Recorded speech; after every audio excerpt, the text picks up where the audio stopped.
Let me tell you why you're here. You're here because you know something. What you know you can't explain, but you feel it. You felt it your entire life, that there's something wrong with the world. You don't know what it is, but it's there, like a splinter in your mind, driving you mad. It was a matter of real concern that planted stories intended to serve a national purpose abroad came home and were circulated here and believed here, because this would mean that the CIA could manipulate the news in the United States by channeling it through some foreign country. Now we're looking at that very carefully. Do you have any people being paid by the CIA who are contributing to a major circulation American journal? We do have people who submit pieces to two American journals. Do you have any people paid by the CIA who are working for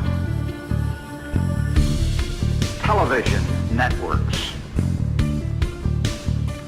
This, I think, gets into the kind of getting into the details, Mr. Chairman, that I'd like to get into in executive session.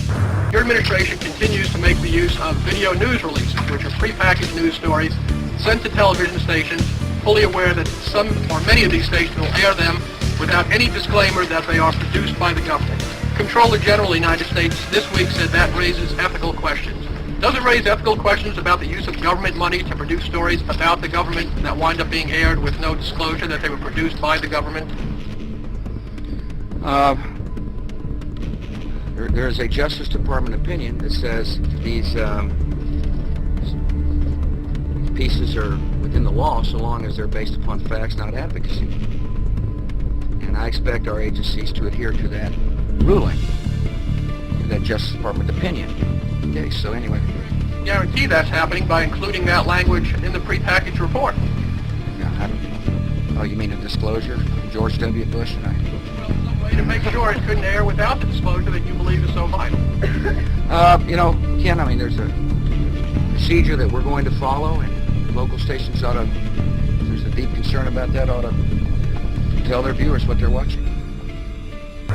Now, news bulletins around the world have been following Russia's election rallies, but one channel stands out.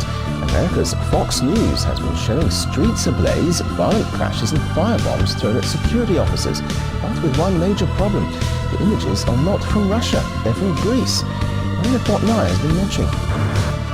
The Soviet Union had a department called the Culture Industry. Their actors and directors were called the cultural leaders, because they would, like a computer, people are computers.